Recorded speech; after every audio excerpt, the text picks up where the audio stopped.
खुलुमबाय रायजोफोर गोजोन फुंबिलिनि अननाय सिबिनाय आरो गाहाम हामलायनायखौ नोंथांमोननिसिम जासिहरबाय दिनै बे समाव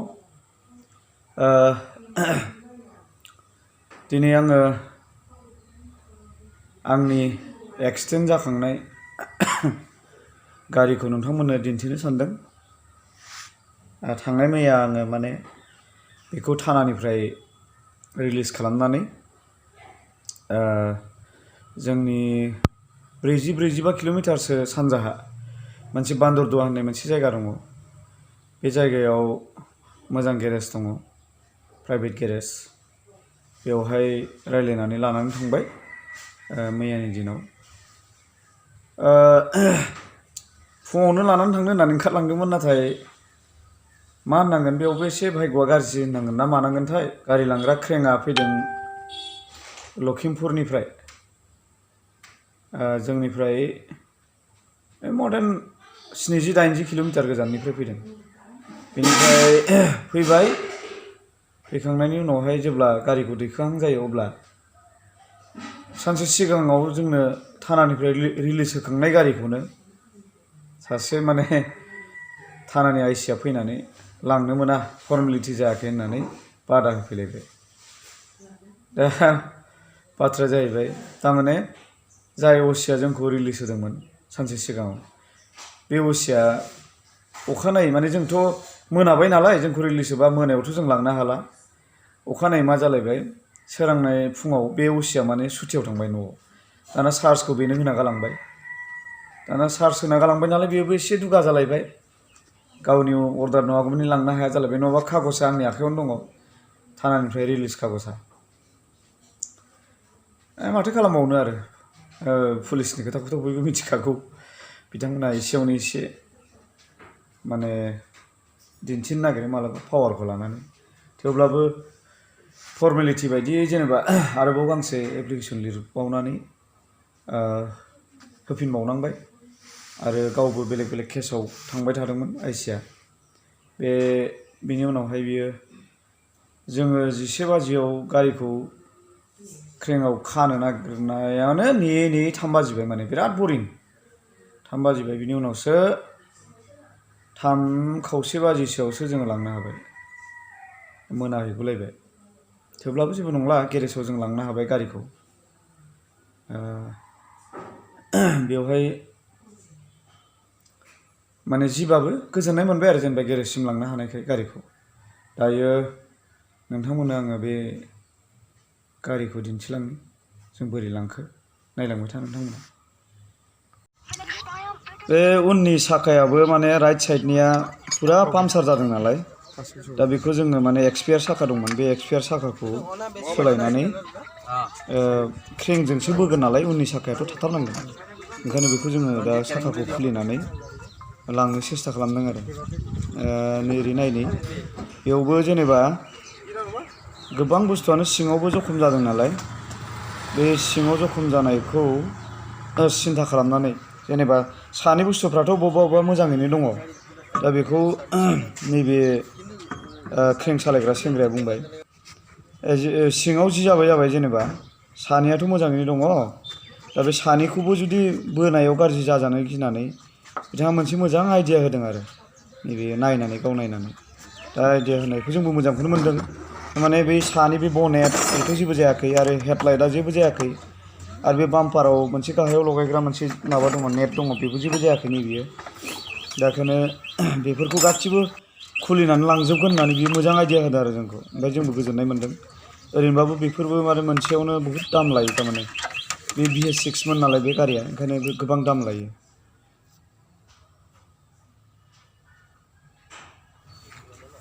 नै बिदि खाहांहां जानानै जोङो रेडि जाबाय थानाय समावनो बे आइसिया सौफैनानै जोंखौ बुंबाय आरो, जेनेबा गारिखौ लांथ'नो मोना, फर्मेलिटि जोबाखै होननानै। नाथाय फर्मेलिटिया जोबनानै माने जों खागजखौनो मोनबायमोन आरो। बिदिनोसै, माथो होनबावनो, पुलिसनि खोथा जाहैबाय। सोरबा मोनजायो सोरबा मोनजाया, मोनजालायाबाथाय बेखौनो ओरैनो बाहाना देखायबाय थायो। दा जोङो फर्मेलिटिखौ फोजोबनानै फैबाय आरो, जेनेबा फैनानै जोङो खाबाय। नै जों बान्दरदुवा फारसे लांनो रेडि जाबाय दायो। दा लांसिगोन जोङो नै लामायाव ओंखारलांनोसै। दायो जोङो नै सालायबाय जोंनि गहपुरनिफ्राय सालायबाय सालायलांगासिनो दं बे जोंनि लखिमपुर रड बे सानजाहा।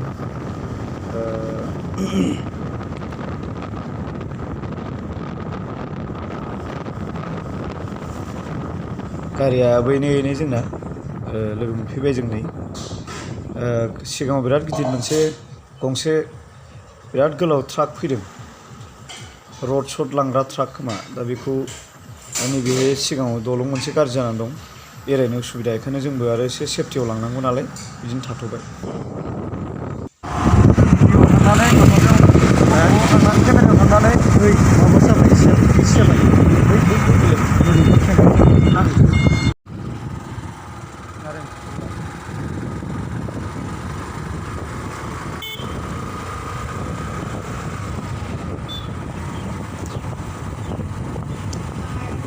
बे जायगाया जाहैबाय नारायणपुर होनो बेयो माने DAC नि केपिटेल दिल्ली अट'नमास काउन्सिलनि गुबै मेन जायगा आरो बियो। ओमफ्राय बे ओरै सानजाहा थांबाय बिपुरिया रड लखिमपुर मोनहैयो बेजोंबो आरो जोङो ओरै लेफ्ट साइडजों आगसिजों लागोन बे जाहैबाय बान्दरदुवा रड माने बान्दरदुवाया जाहैबाय आसाम आरो अरुणाचलनि बर्डार मोनसे जायगा बियो। गोबां हारिनि मानसिफ्रा बेयाव ज' जानानै गोरोबलायनानै थायो। दा जोंनि बे ट्राफिकआ दसे जोंखौ सिगनाल होथ'दों थांथ'नो हायाखै दा नै हगारबाय जोङो आगसि टार्न लानानै जोङो सिदा माने बान्दरदुवा जोङो थांगासिनो दं आरो बे जायगाखौ नारायणपुर होनो रायजोफोर माब्लाबाबो फैबा नोंथांमोना नुफैगोन जों थांगासिनो दं दायो नै।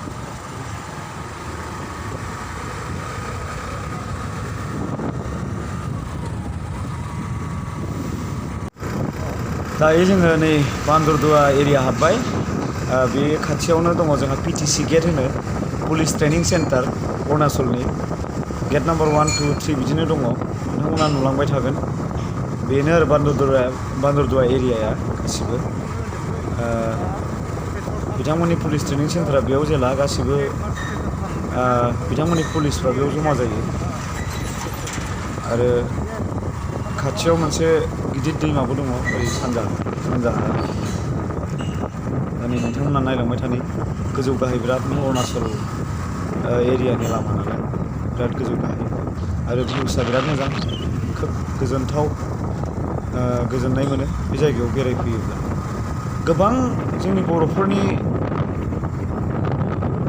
बर'फोरनिथ' नङा बर'फोर साख्रि मावनानै थानाय गोबां दंसोगारो बे PTC जायगायाव बेवहाय ट्रेनिं होग्रा माखासे पुलिसफ्राबो ओरै क'क्राझार साइडनि दङ जोंनि न'निबो जायो सोरबा बिथांमोनहा बेयावनो थायो गोबां बोसोर जाबाय साख्रि मावनाय एरियाया माने भिउसआ खोब मोजां गोजोननाय लानो हायो आरो बेरायनानै ओरैहाय हनै हाजो नुहुरबाय थिलानो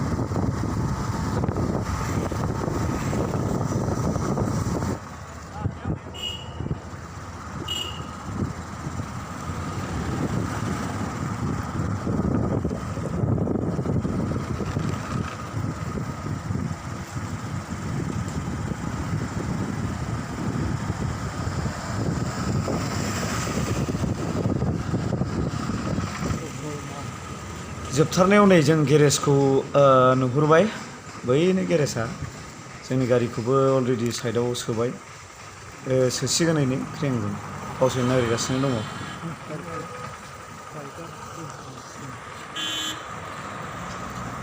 जायगा मोनफैबाय नै जोङो गेरेज बिश्वकर्मा गेरेज बान्दरदुवा होनो बे जायगाखौ आसाम आरो अरुणाचलनि बर्डार बियो जायगाया दा नायलांबाय थादों नोंथांमोना नै सोबाय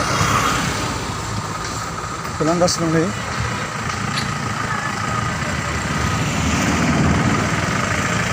मोनफैबाय नै गेरेजाव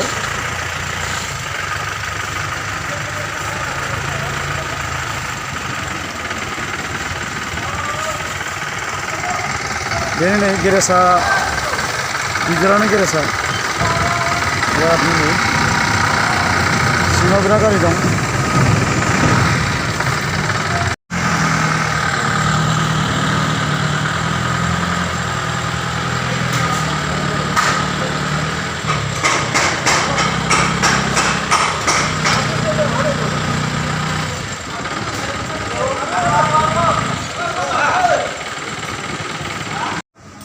दायो नै पार्ट्सफोरखौ मा गाज्रि जादों एसे चेक खालामबाय बिगोमाया नायै लिरगासिनो दङ सिङाव मा गाज्रि जादों सायावथ' जेनेबा बे বাম্পাৰ চাম্পাৰটো গোদান হোকানাंसिগोন এতিয়া আপুনি কওক দাদা আপোনাৰ এইটো গেৰেজটো কোনটো জেগাত আপোনাৰ এড্ৰেছটো কৈ দিয়ক হয়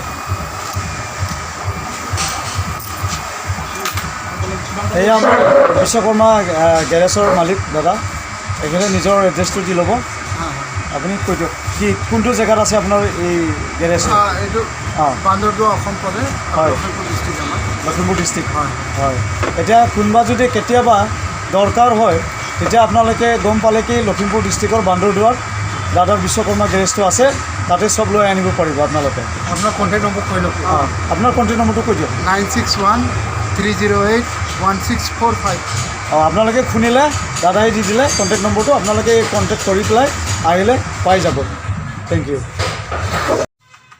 दा नै गासिबो पार्ट्सनि लिस्टफोरखौ खालामखांबाय लिस्टआथ' रामायण महाभारतनिख्रुइबो लावसिन जाबावबाय रायजोफोर माथो खालामबावनो नङा होमबा गारिया जिबायदि एक्सटेन्ड जादों दायो नैबे लिस्टआव नोंथांमोना नायलाङै लिस्टआथ' गोबां गोलाव बेयो लिरबानो नुवाखै एसे गोलाव बेवहाय बिथांमोना गारिनि पार्ट्सनि दामखौ दिन्थिनाय मथे 1,60,000 जानानै दंथ'यो बेयाव उननिया उनाव ओंखारबावगोननो दा हिसाबफ्रा बेबायदि जाहैबाय रायजोफोर 1,60,000 गारियाव पार्ट्सखौ बिथांमोना हिसाब होबाय बिनिफ्राय सोरनोबा बिदिनो जेसिबि बोखांनाय आरो गहपुरनिफ्राय बान्दरदुवासिम क्रेनजों बोलांनाय आरो टपि गोजाफोरनिखौथ' मिथिखासिगौ रायजोफ्रा दा बेवहाय गासै माबा थांनानै दङ 1,82,000 दासिम थांनानै दङ बिनिफ्राय उनाव गारियाव आरो ओंखारबावगोन होनना बुंदों बिसोरो खुलिब्ला ओंखारबावोब्ला बेसेबां खरसा जादेरबावो बे थांगोन मथा मथि आंनि आन्दाजाव 2,20,000 बा 30,000 थांखासिगोन बेखौ आं मोनसे साननानै थाबाय आरो गोसो सिङाव दा माथो खालामबावनो गोसोआवथ' फैसा थांनायखौ एसे एनै सिन्था जादोंब्लाबो मानसि बारग'नायखौ नायनानै आङो बेफोरखौ जेबो सानलिया एबा जेबो साननो आङो गोसो जायाखिसै बिदि फैसाया माब्लाबा आंनियाव खाफालाव दङब्ला फैफिनगोन होननानै आं साननानै लाबाय आरो जुदि खाफालाव गैयाबाथ' आं बिदिनो सोलिलांनांसिगोन थेवब्लाबो आंनि न'खरखौ आङो मोजाङै मोजां मोनफिनजोबनो हानायखाय बा नुफिनजोबनो हानायखाय आङो गोसोआव गोजोननाय लाबाय इसोरखौ आङो लाख लाख खौथि आं खुलुमनाय बावबाय दा दिनैनि आंनि बे बायनाय गारिखौ नोंथांमोननो दिन्थिलांनानै बोरै लाबोखो बोरै गेरेजाव बोरै फाहामनो नागिरखो आं बेखौ नोंथांमोननो डिटेल्सै बुंजोब्बाय रायजोफोर बेजोंनो आं दिनैनि बे भिडिअखौ फोजोबबाय गोजोन्थों खुलुमबाय रायजोफोर